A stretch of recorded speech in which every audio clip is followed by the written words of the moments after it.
They just recently dropped down there. A number of people who actually reside there are actually covering this for CNN. If you have not seen these photos or these videos, you can jump over on our Facebook page. The over 1,000 subscribers who have already subscribed have probably seen enough of this, and I'm probably tired of it and want something in the way of a positive news update to be posted. But if you have not subscribed, jump over on our Facebook page at facebook.com/HEW Entertainment and check some of these out. You will not believe them. They are truly mind-blowing, and you will utterly be at a loss for words, as our thoughts and our prayers go out to everybody involved in this recovery process, which will take time. We'll keep you updated over on our Facebook page at HEW Entertainment, and for those of you following our show's discussion on Twitter, at Jonathan Clarke 1. And suicides in the entertainment business are becoming more evident. We have a death of a 19-year-old actor known for his role on Everybody Loves Raymond, his biggest and only role in entertainment, taking his own life just a couple of days ago. Some of the people, the co-stars, the actors and actresses who he worked with, including his real-life sister, talking about this. She posted a post on her Facebook and Twitter saying she was really shocked about it. I am not so much shocked about it because we hear about this sort of thing in entertainment all the time. You know, covering professional wrestling for a number of years, I have even interviewed people who have committed suicide after weeks of interviewing them, within literally 3 to 4 weeks, either committing suicide, taking their own life, or dying because of something that happened to them in their personal life, from heart attacks to abuse of drugs. So much I've been caught up within over the years. So to report on a celebrity death, even more so, is not so uncommon for me. I'm kind of used to it. But it is definitely a heartfelt situation. I remember watching this kid. I remember watching the series, Everybody Loves Raymond, and he didn't seem like somebody who was actually caught up within depression, but obviously he was battling with something. And at 19 years of age, literally about, I'd say, a decade, probably 10 through 12 years, not even a decade and a half later, this depression becomes more evident.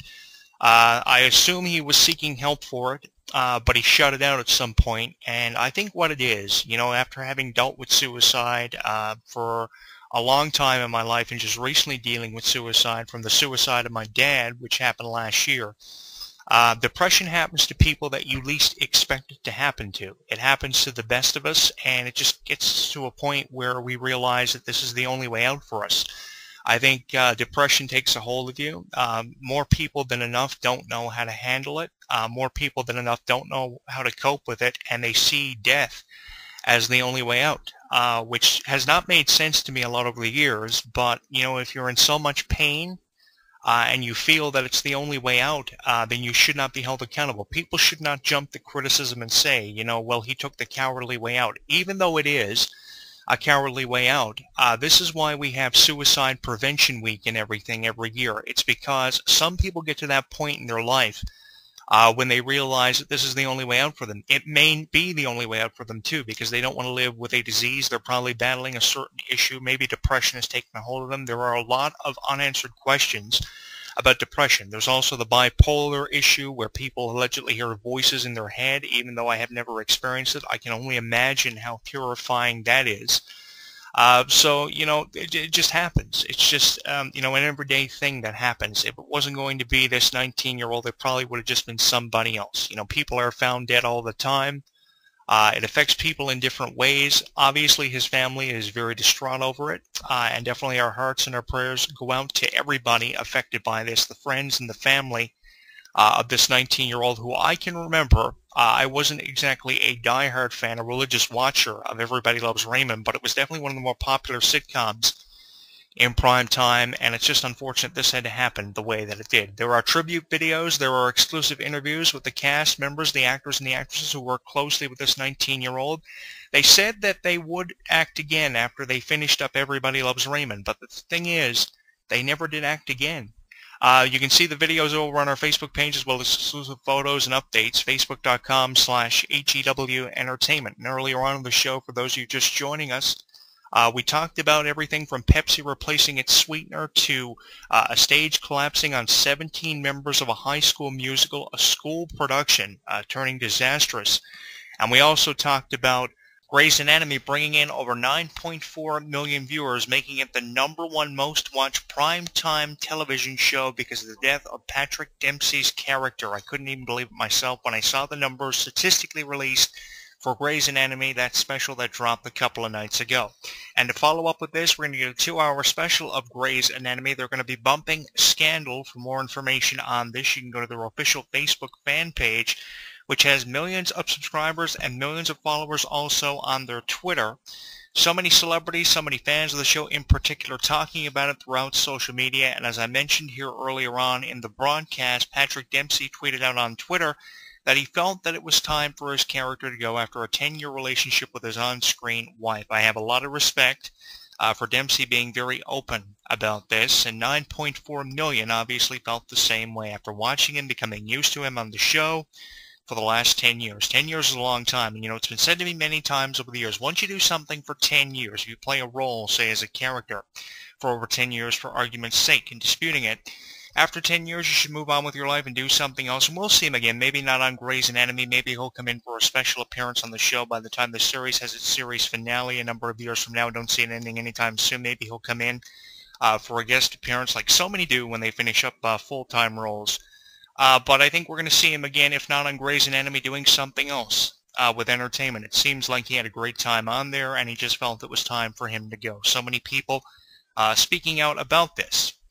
Pepsi removing aspartame from their drink. I don't know really how I feel about this. So many people are looking at this as a controversial issue because it causes Alzheimer's and cancer, and the sales of Pepsi apparently have been affected by over 5.7 percentage dropping, and in comparison to that, comparing it to Coke, 6.6 percentage of Coke sales have dropped as well.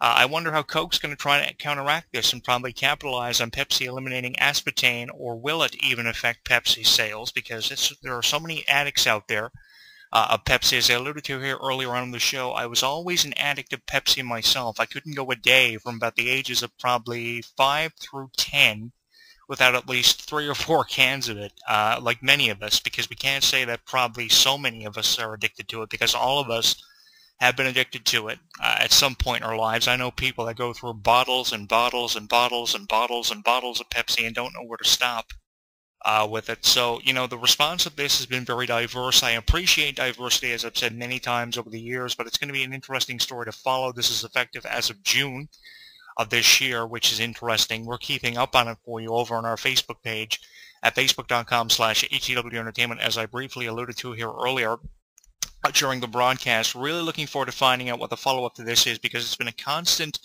debate, which has been better, Pepsi or Coke. Will this give Coke a decisive advantage? I don't know. With Pepsi sales still being ahead of Coke by over 1.5%, we're going to find out in June when this becomes effective. And over 17 injuries during this high school musical, as I mentioned, been involved with so many of those over the years, technically producing some of the special effects through the Drama Club, the Drama Festivals. Couldn't even believe this when I saw this video, but apparently it went viral, getting a lot of hits, a lot of people flabbergasted over this, myself included, because I thought this would be one of the last things we would have to talk about. But I mean, I guess anything for a video to go viral, even if it is a stage collapsing on over 17 people with over 17 injuries that were pretty critical, but they are going to all recover. They're all expected to recover from this. But it's so unfortunate when you have to hear about this sort of thing, and including that, the avalanche, and of course the earthquake over in Nepal, the avalanche over on Mount Everest. There's so much negativity to be talking about here in 2015, and the funny thing about it is we're not even past the halfway point of the year, and there's so much controversy either locally or worldwide. When you talk about political news coverage, you can get it all over on our Facebook page at facebook.com/HEW Entertainment. For a number of years, for a more entertaining, more positive news item to throw your way, over the years I've been called a lot of things, referred to a lot of things. Over the years, I've been called wrestlers, I've been called a columnist, I've been called a journalist, I've been called a radio show host.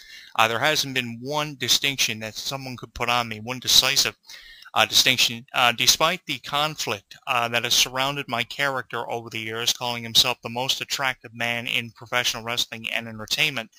Despite the controversy of me calling myself a wrestler, or people misconcepting that I was a wrestler, with apparently victories over the names like Brock Lesnar, Randy Orton, Triple H, Sting, John Cena. I don't know where people get this. Maybe because I was involved with wrestling for a number of years. And let me state this for the record. Just because you've been involved with professional wrestling and you've interviewed people both on the local independent scene, you've been involved with every major independent wrestling organization both locally and worldwide, and you've been fortunate enough to go to the professional scene with wrestling and cross over to the UFC by 2008, 2009, once your popularity had trended worldwide. Just because you have over 60,000 views on YouTube, and you've done over 300 columns with over 40,000 tweets on Twitter and over 1,455 subscribers on Facebook.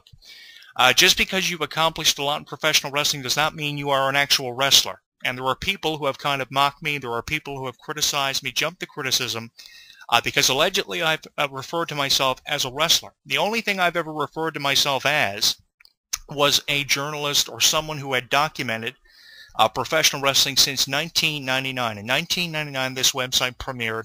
There was no radio show on this website. It was just a professional wrestling news website that expanded into something far greater. For that, I feel very fortunate to have done what I've been able to do. I set out to do something with professional wrestling, and I was able to do it. I interviewed hundreds, if not thousands, of people. I produced over 1,000 radio shows of my own radio broadcast alone. We're up to something like over 1,567 episodes of HEW Entertainment with hundreds of hits every single episode we dropped. We're trending worldwide on social media in more ways than we ever have before. So the popularity of this show definitely speaks for itself. We may not be the most popular show, period, being #1, but we are definitely one of the more popular shows out there, along with having one of the more popular professional wrestling / entertainment news websites, even more so with blogs on Google Blogger, with the Google Plus page. We're on Twitter. We're on YouTube. There are so many advantages to being a subscriber to this radio show and through this website. And we've been very fortunate to have done what we've done, and we're not going anywhere anytime soon. I have years of me left in me when it comes to covering professional wrestling and entertainment. There are people, I know I have critics out there, but I have people who have been very loyal to this show, and for that, I thank you. And you should know that I'm not going anywhere anytime soon because I have a number of years left in me. I have, even with so much that I've done, let me put it to you this way, even with so much that I've done, I still have so much more to accomplish. Whether it be with professional wrestling or entertainment, I'm not going anywhere. You're going to hear me on this website. You're going to hear me on YouTube. You're going to hear me on Twitter, on Facebook, on blogtalkradio.com, doing specials, whether they're 3-4 hours long. I'm not going anywhere anytime soon. With over 1,000 episodes of this show being produced, I've been the co-host of radio shows throughout the internet. Virtually every wrestling radio show I've had something to do with. I have no regrets for having done that, and I guess that's where the conflict has arisen from. When we come back from another song, which I have lined up for you, you're going to be hearing something from Taylor Swift. I got Style for you coming up next. When I play Taylor Swift, I'll tell you something about some new exclusive